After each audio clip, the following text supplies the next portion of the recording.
Hello everyone, welcome back to our channel অদিতবী ব্লগে তোমাদের অনেক অনেক ওয়েলকাম। আজ ছিল সোমবার, দ্বিতীয় সোমবার শ্রাবণ মাসের।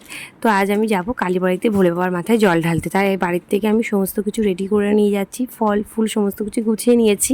আর এই দিকে আমি এখন দুধের মধ্যে গঙ্গা জল, মধু, ঘি আর তিল দিয়ে আমি গুছিয়ে নিচ্ছি। আর ওখানে তো ভীষণ ভিড় হয়, তো বাড়ির থেকে ভাবলাম রেডি করে নিয়ে যাই, তাহলে অনেকটাই সুবিধা হবে। তো কিছুটা তো লাইন পরেই, অনেক তো ভিড় হবে, সেই জন্য ভাবলাম বাড়ির থেকে গুছিয়ে গেছে নিয়ে গেলে অনেক সুবিধা হবে। আর আমাদের বাড়ি থেকে কালীবাড়ির ডিস্ট্যান্স ওই 15 থেকে 20 মিনিট, 10-15 মিনিট লাগে। তো আমরা এখন যাব, তাই জন্য দেখো আমি থেকে এখানে ফুল টুল দেখো, ফুল, বেলপাতা, ধূপ সমস্ত কিছু নিয়েছি। এই যে ফুলের ফুল রয়েছে, আর 5 রকমের ফলও নিয়েছিলাম। আর আমি, ডোনা, আমার সোনাকে নিয়ে যাচ্ছিলাম আর ভোলে বাবার মাথায় জল ঢালতে। আর আমি আজকে সবুজ কালারের একটা শাড়ি পরেছি। এই শাড়িটা অনেক দিন আগে কেনা, মানে বলতে পারো বিয়ের আগে কেনা। বিয়ের প্রায় 3-4 মাস আগে আমি এই শাড়িটা কিনেছিলাম, তো একবারও আমার পরা হয়নি। তো ফার্স্ট টাইম আমি এটা আজকে ক্যারি করেছি। বেশ ভালো দেখতে, এই শাড়িগুলো সেই সময় উঠেছিল, বেশ অনেক দিন আগের শাড়ি এটা। শাড়িগুলো দেখতে খুব সুন্দর, বেশ ভালো লাগছিলো। তারপর আজকে ভাবলাম, আর লাল কালার একটা ব্লাউজের সাথে এই শাড়িটা পরেছি।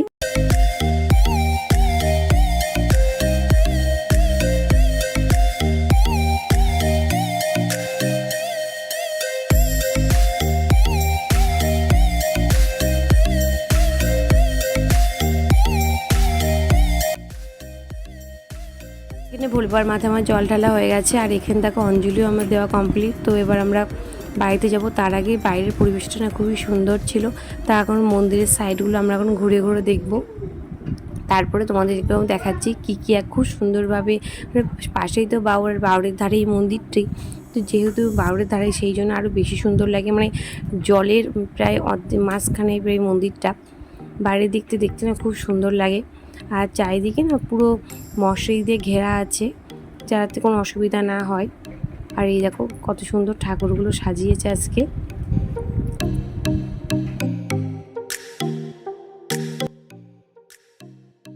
পুজো দেওয়া হয়ে গেছে, এখন ধূপ দেখাবো, তাই জন্য দেখো বাইরে চলে যাচ্ছি। বাইরে ধূপ দেখানোর জায়গা আছে, ওখানে ধূপ ধরে দেবো। আর চলো তোমাদেরকেও দেখা। আর এখানে না খুব সুন্দর একটা শিবের মূর্তি করা রয়েছে, মাথা দিয়ে দেখো গঙ্গা বয়ে যাচ্ছে।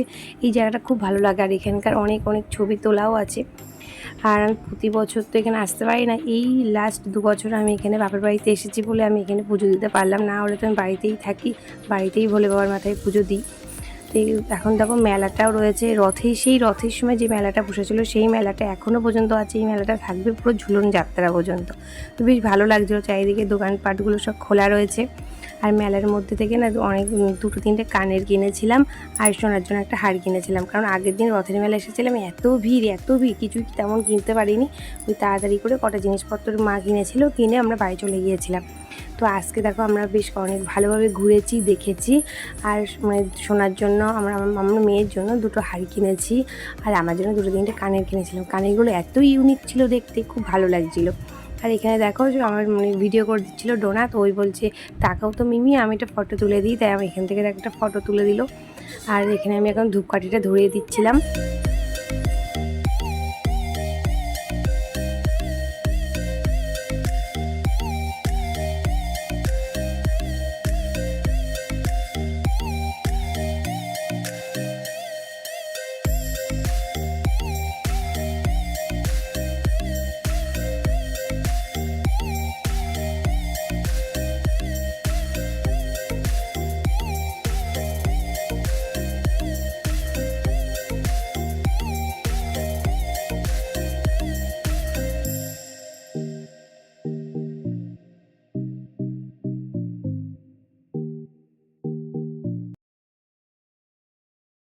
এই দিকটা থেকে মানে বাবার মন্দিরটা এত দারুণ লাগে। এই যে একটা বেল গাছ আছে, আর ওই দেখো দেখতে পাচ্ছ, ওটা হচ্ছে বাউর।